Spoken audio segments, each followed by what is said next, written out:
धरौली के खेल मैदान में महाआयोजन आपने कराया, क्या इसका उद्देश्य है और आगे क्या कुछ करने वाले हैं? उद्देश्य तो जैसा मैंने पिछली बार भी कहा था, उद्देश्य है कि खिलाड़ियों को मौका मिले। आपने देखा होगा इस साल स्तर बहुत ऊपर चला गया और जैसा कि मैं हमेशा कहता हूँ, खेल सर्वांगीण विकास का एक जरिया है। जो खेलेगा पसीना निकलेगा, शरीर मजबूत होगा तो मन मजबूत होगा, मन मजबूत होगा तो कुछ भी करने में सक्षम होगा। ये जरूरी नहीं कि हर आदमी राष्ट्रीय स्तर पर या विश्व स्तर पर जाकर ही खेले, लेकिन इस प्रक्रिया में भी, खेल की प्रक्रिया में भी एक विकास होता है और वो एक बुद्धि का विकास हो, तन का विकास हो, मन का विकास हो। वो विकास जीवन के हर क्षेत्र में कार्य में आता है। तो प्रयास, अगर मैं सच कहूँ तो मेरा प्रयास तो गांव से जुड़ने का था जब हमने इसको शुरू किया, लेकिन अब धीरे धीरे इतना बड़ा हो गया है कि मन में आशा है कि शायद धरौली कल इस इलाके में एक एजुकेशन का, स्पोर्ट्स एजुकेशन का एक केंद्र हो जाए। ऐसी महत्वाकांक्षा मन में जन्म ले रही है। जोरदार ताली। मोबाइल युग में लोगों के पास समय नहीं है, लेकिन यहाँ पर देखा जा रहा है कि आपके आने के बाद काफ़ी जलसा देखने को मिल रहा है। लोग घरों से निकल करके फुटबॉल देखने के लिए आ रहे हैं। क्या लग रहा है लोगों में? तो मैं आज बड़ा हैरान हुई। इनफैक्ट आप बिल्कुल ठीक कह रहे हैं। जैसे हम लोगों ने तकरीबन 20,000 कुर्सियों की व्यवस्था की थी, लेकिन पता चला कि भीड़ उसके दोगुने से भी ज़्यादा थी। तो यानी 40-45 हज़ार लोग इस छोटे से गांव में आ गए। तो ये दो चीज़ों का द्योतक जरूर है। एक तो शायद पिछले 4-5 सालों में जो टूर्नामेंट है, इसमें जो लोग पार्टिसिपेट करते हैं उनका स्तर बढ़ा है और नेशनल लेवल से बच्चे जो खेल रहे हैं स्टेट लेवल पे, उन्होंने आके पार्टिसिपेट करना शुरू किया है। इससे भी लोगों में एक उमंग, एक उत्साह बढ़ा है। और दूसरी बात कि शायद रुझान नियोजित तरीके से ये टूर्नामेंट होने के चलते वो रुझान जो था वो बढ़ गया। तो मोबाइल या कोई भी टेक्नोलॉजी आपके आड़े नहीं आती है, आपका मन होना चाहिए और थोड़ा सा नियोजित करके कार्यक्रम होना चाहिए। और हम आई एम श्योर कि सरकार इस दिशा में सोच रही है। खेलो इंडिया का जो उद्देश्य है वो भी ऐसा ही है। तो मोबाइल से कोई फ़र्क नहीं पड़ता, आपको अपने बच्चे को खेल के मैदान में भेजना चाहिए। यहाँ के जो लोग हैं वो जानना चाहते हैं कि पिछली बार का जब सफल आयोजन हुआ तो लोगों को सड़क का सौगात मिला, इस बार क्या होने वाला है? तो देखिए, इस साल हम लोग का प्रयास रहेगा कि सरकार से निवेदन किया जाए, हम लोग कर भी रहे हैं कि हम लोग यहाँ पे इस ग्राउंड को प्रॉपर अगर एक ग्राउंड बना दें जिसमें कि फील्ड एंड ट्रैक, एथलेटिक्स की सुविधा के अलावा फुटबॉल और हॉकी की भी सुविधा रहे। आजकल मल्टीपर्पज़ ग्राउंड बन जाते हैं और ज़मीन यहाँ पर है।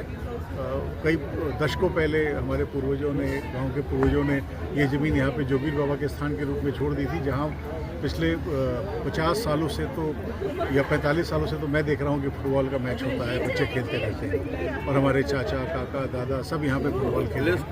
तो आगे मुझे ऐसा लगता है कि मैदान की दिशा में बढ़ता हुआ एक मजबूत कदम है हमारा ये टूर्नामेंट और हम यहाँ मैदान बनाएंगे। महिला खिलाड़ियों के लिए क्या प्रयास रहने वाला? क्योंकि अभी दीक्षा जो है इंटरनेशनल स्तर पर बक्सर के नाम रोशन की है। बिल्कुल बिल्कुल, बात महिला और पुरुष की नहीं है। मुझे लगता है इस भेद को समझना चाहिए या शायद इस भेद को भेद नहीं मानना चाहिए। अगर खेल का विकास होगा तो महिला और पुरुष दोनों समान रूप से आगे आएंगे। एक टूर्नामेंट हो सकता है कि महिला का भी सरकार जिला स्तर पर कराने लगे या हम लोग ही फिर प्रयास करें आगे। बट खेल आगे बढ़ेगा तो महिला और पुरुष दोनों पार्टिसिपेट करेंगे, खेल को आगे बढ़ाएंगे। जितनी तादाद में जो दर्शक लाए, इस खेल की लोकप्रियता इससे साबित होता है। और इस धरौली के ग्राउंड में, मैदान, खेल के मैदान में स्वर्गीय मोहन जी के स्मृति में जो आयोजित कार्यक्रम है, इतने हजारों हजार की तादाद में लोग आए। इस इलाके में खेल के प्रति उत्साह भी इसी जाहिर हो रहा है और बहुत प्रसन्नता है। खेल को वो बढ़ावा देने की जो ताकत होती है वो आम लोगों के भीतर ही होता है। उसके उत्साह के जरिए ही खेल आगे बढ़ता है। तो उम्मीद है कि खेल आगे बढ़ेगा, ये फुटबॉल, और सालाना ये जलसा आगे भी होता रहेगा। ग्रामीण प्रतिभाओं को आगे ले जाने के लिए आपका क्या प्रयास रहने वाला है? ग्रामीण प्रतिभाओं के आगे बढ़ाने के लिए मैं कई जगह पे स्टेडियम का निर्माण पहले भी कराया हूँ और करीब 4 हमारे पास स्पोर्ट्स के हॉस्टल बनवा चुके हैं। आने वाले समय में और भी जगहों पे हम स्पोर्ट्स हॉस्टल बनवाएंगे और खेलों के ग्रामीण के प्रतिभाओं को आगे बढ़ाएं। इस कार्यक्रम का आयोजन करता जो सुप्रीम कोर्ट के वरिष्ठ अधिवक्ता बाबू मनोज सिंह हैं, उनको हम लोग अपने सैनिक संघ की तरफ से बहुत बहुत धन्यवाद करते हैं।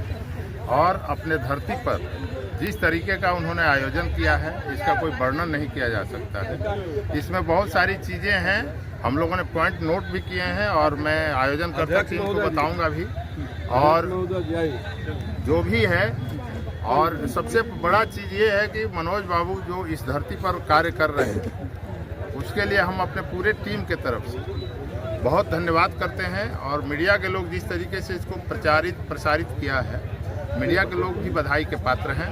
और सैनिकों को बुला करके ऐसे कार्यक्रम में जिस तरीके का सम्मान दिया गया है, हम इसके लिए भी सुरेश बाबू को, रमेश बाबू को और पूरे परिवार को, जो धरौली के परिवार हैं, अखिलेश बाबू को, सभी लोगों को 2 दिन पहले धन्यवाद करते हैं।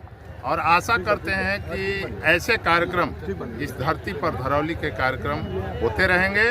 और हम नथुनी राम जी के पुत्र जितने प्रमोद कुमार को 2 दिन पूर्व और इसका जोगीवीर बाबा के मैदान पर बुलाया गया।